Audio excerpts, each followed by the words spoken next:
Welcome, dark souls, to Sinister Media. I'm your guide through the shadows of history, and tonight, we're traveling back to a year when terror struck from land, sea, and sky. 1980. A year of neon lights, big hair, and unspeakable horrors. Four catastrophic events that shook America to its core and left scars that still haven't healed. Prepare yourselves for tales of nature's fury unleashed, man-made nightmares, and disasters that seemed to defy explanation. These aren't urban legends or campfire stories.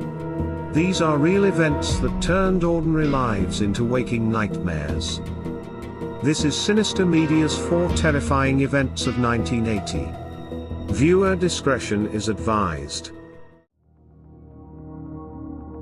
In the shadows of the Pacific Northwest, an ancient evil stirred. Mount St. Helens, a dormant beast for generations, began to awaken. Its slumber disturbed by unseen forces, the mountain's rage built slowly, ominously, as if feeding on the fear of those who dared live in its shadow. For months, the earth trembled with foreboding. Scientists, modern-day oracles, read the signs in their instruments, their warnings falling on deaf ears. The mountain's malevolence grew, seeping into the dreams of locals who tossed and turned in their beds, plagued by visions of fire and ash. On that fateful morning of May 18, 1980, the beast finally unleashed its fury. At 8:32 a.m., a bone-chilling roar shattered the quiet dawn. The mountain's north face, once majestic and serene, now twisted and bulged like the face of a demon. In a cataclysmic instant, it collapsed, unleashing hell on earth. A pyroclastic flow, a river of death, cascaded down the mountainside at terrifying speeds. Trees that had stood for centuries were obliterated in seconds, their dying screams lost in the deafening roar. The landscape, once lush and green, was transformed into a nightmarish wasteland in the blink of an eye. David Johnston, a brave scientist who dared to study the beast, became its first victim. His final words, "Vancouver, Vancouver, this is it," echoed through the airwaves like a banshee's wail, a chilling harbinger of the doom to come. As the mountain's fury intensified, a towering pillar of ash and steam clawed its way into the sky, blotting out the sun. Day turned to night as the ash cloud spread its tendrils across the land, choking the life out of everything it touched. Those caught in its path gasped for air, their lungs filling with the mountain's toxic breath. Rivers of mud and debris, like the putrid blood of the earth, surged through valleys and forests. These lahars devoured everything in their path: homes, bridges, roads, leaving only destruction in their wake. The lucky ones fled, their eyes wide with terror as they watched their entire lives disappear into the maw of the mountain's wrath. But not all could escape the mountain's hunger. 57 souls were claimed that day, their bodies entombed in ash and mud, forever part of the volcano's grim legacy. Among them was Harry Truman, the stubborn old man who believed he could outlast the mountain's rage. His hubris cost him dearly, as he and his lodge were swallowed whole, never to be seen again. In the aftermath, as rescue workers sifted through the apocalyptic landscape, the true horror of the eruption became clear. The once familiar terrain had been transformed into an alien world of gray desolation. Spirit Lake, once a place of beauty and tranquility, now boiled with the mountain's malice, choked with the corpses of countless trees. Even as life slowly returned to the blast zone, the mountain's presence loomed large, a constant reminder of the terror it had wrought. Those who survived would never forget the day the earth itself turned against them, when Mount St. Helens awoke from its slumber and unleashed its nightmarish fury upon the world. To this day, the mountain watches and waits. Its hunger momentarily sated, it bides its time. For those who live in its shadow know that one day, the beast will hunger again, and the nightmare will begin anew. Las Vegas, November 21st, 1980. The neon-drenched paradise of sin and excess hid a sinister secret within its glittering facade. The MGM Grand Hotel, a towering monument to luxury and indulgence, stood oblivious to the horror that lurked in its walls, waiting to be unleashed. As the clock struck 7:07 a.m., an insidious spark ignited in the recesses of the deli restaurant on the casino level. Born from an electrical fault, this tiny ember would soon grow into a ravenous beast, hungry for destruction and chaos. The fire, like a demonic entity, began its relentless march. It devoured everything in its path: carpets, furnishings, slot machines, growing stronger with each passing second. The flames licked at the walls, their hungry tongues seeking more fuel for their infernal feast. Guests slumbered peacefully in their rooms, blissfully unaware of the nightmare unfolding beneath them.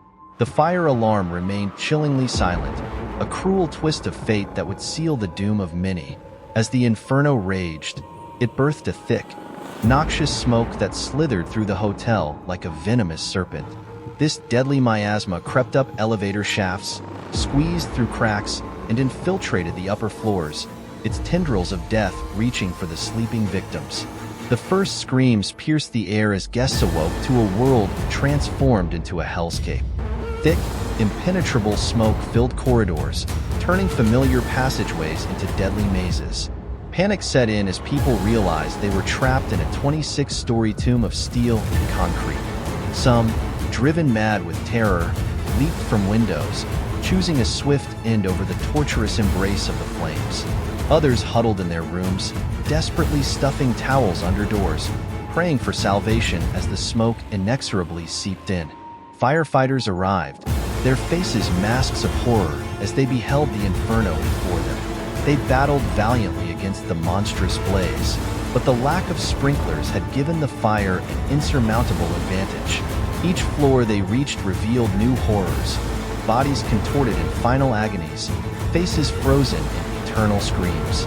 In the casino, the flames danced a macabre waltz with the garish decorations, creating a surreal anti-utopia. Melting slot machines wailed their last electronic gasps, their lights flickering like dying fireflies in the smoke-filled air. As news of the disaster spread, the city of sin found itself paralyzed with fear. Loved ones gathered outside, their anguished cries mixing with the wail of sirens and the roar of the insatiable flames.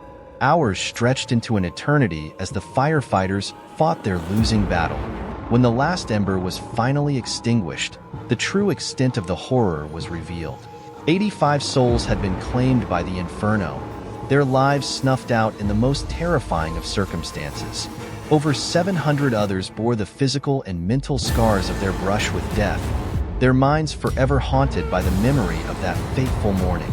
In the aftermath, investigators pieced together the chilling tale of how a simple electrical fault had spawned such devastation. The lack of sprinklers, a fatal oversight, had turned a containable incident into one of the worst hotel fires in U.S. history.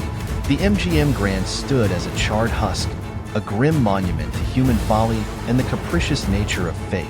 Even as it was rebuilt and reborn, whispers persisted of restless spirits trapped within its walls, forever reliving their final, terrifying moments. To this day, those who walk the glittering corridors of Las Vegas's grand hotels cast wary glances at the smoke detectors and sprinkler systems above, for they know that behind the facade of luxury and excitement, the specter of the MGM Grand Fire lurks, a chilling reminder that in the city where fortunes are won and lost in the blink of an eye, life itself can be the ultimate gamble. The MGM Grand Fire serves as a grim warning, etched in ash and blood, that even in the brightest of places, darkness can descend in an instant, turning dreams into nightmares and paradise into purgatory. Baytown, Texas, July 26, 1980. As dusk settled over the sultry summer evening, an air of excitement buzzed through the Fiesta Loma shopping center. Families gathered, their faces upturned in anticipation of the promised spectacle. Little did they know, they were about to witness a show that would haunt their nightmares for years to come. The fireworks truck sat innocuously in the parking lot, a Trojan horse laden with colorful death. Inside, neatly stacked boxes of pyrotechnics waited silently, their fuses coiled like venomous snakes ready to strike. As darkness fell, The first rockets screamed into the sky, bursting into showers of light. Children squealed with delight, their eyes reflecting the kaleidoscope above. But beneath the dazzling display, something sinister stirred. Perhaps it was a stray spark, or a cigarette carelessly flicked aside. Whatever the cause, it found its way into the bowels of the truck. For a moment, all was still. Then, with a sound like the world being torn asunder, hell itself erupted. The explosion ripped through the night, a blinding flash that turned darkness into day. The shockwave hit the crowd like a physical blow, knocking people off their feet. In an instant, the festive atmosphere transformed into a scene of utter chaos and terror. Flaming debris rained from the sky, each piece a deadly missile. The air filled with acrid smoke and the screams of the injured and dying. Parents frantically searched for children, lovers for partners, all while trying to escape the inferno that had engulfed the parking lot. 11 souls were snuffed out in that instant, their bodies torn apart by the force of the blast. Dozens more lay injured, their flesh seared by heat and lacerated by shrapnel. The lucky ones would bear only physical scars. The truly unfortunate would relive this moment in their minds for the rest of their days. As the initial blast subsided, a new horror began. Secondary explosions rocked the area as remaining fireworks ignited, each boom eliciting fresh screams from the panicked crowd. The sky, once a canvas for celebratory lights, now bled fire and smoke. Emergency services arrived to a scene of utter devastation. The shopping center parking lot, moments ago filled with excited spectators, now resembled a war zone. Twisted metal and charred remnants of the truck were scattered across a vast area, mixed with the broken bodies of the victims. Paramedics worked frantically, their hands slick with blood as they tried to save those they could. The air was thick with the stench of burnt flesh and gunpowder, a hellish miasma that clung to everything it touched. In the days that followed, as the town tried to come to grips with the tragedy, whispers began to circulate. Some claimed to have seen strange lights in the sky just before the explosion. Others swore they heard unearthly whispers in the wind. Rational minds dismissed these as the ramblings of traumatized survivors, but a seed of unease had been planted. Years passed, but the scars remained. The site of the explosion was rebuilt, the physical traces erased. But on quiet nights, when the Texas heat hangs heavy in the air, locals swear they can still hear the echoes of that fateful evening. The ghostly whistle of phantom fireworks, followed by an explosion that exists only in memory. Those who survived the Fiesta Loma disaster never looked at fireworks the same way again. Each burst of color in the sky became a reminder of how quickly celebration can turn to tragedy, how thin the line is between wonder and terror. To this day, on the anniversary of the explosion, Baytown falls silent. No fireworks light up the sky, no celebrations ring out. Instead, candles flicker in windows, a quiet vigil for those lost and a somber reminder of the night when fire fell from the heavens and turned festivity into nightmare. The Fiesta Loma fireworks explosion stands as a grim monument to the unpredictable nature of fate.